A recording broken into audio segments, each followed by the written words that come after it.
Hey all you drum maniacs, welcome to part one of Drumming Details.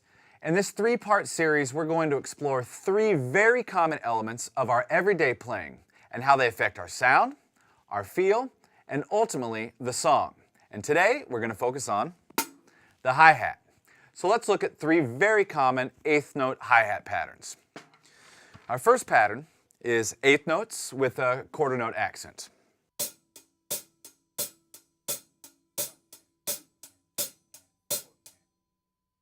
Our second pattern will be eighth notes, but the accent will be on the upbeat.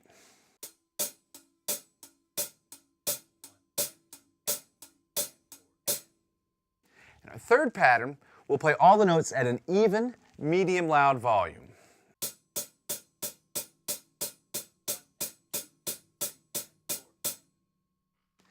Now I know we use these patterns all the time, but I think the effect they have on the grooves we choose to play is quite often overlooked.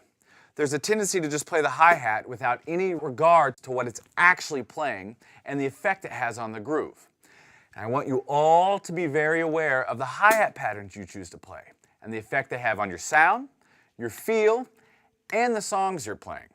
As an example, I'll play our three hi-hat patterns with the following groove.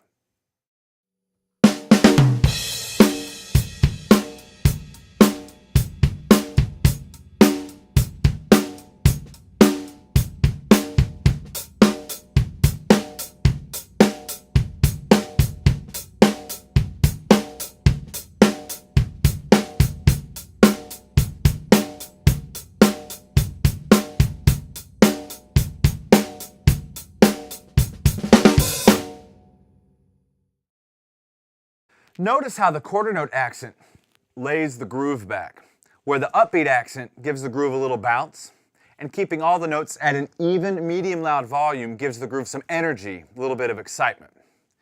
So now let's add some context with the 4-bar loop. I'll keep the same kick and snare groove, and I'll cycle through each of our three hi-hat patterns. Now notice how just simply changing the hi-hat will have a huge effect on how the loop feels. Check it out.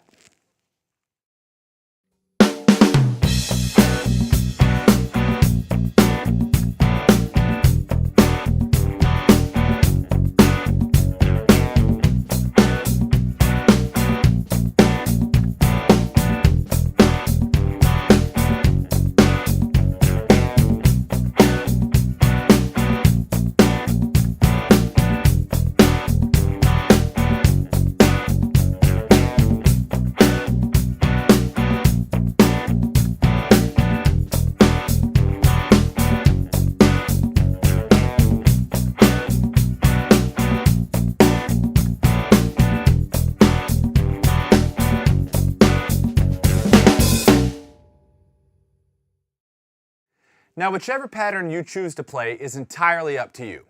Just be aware of the effect that it's having on your groove.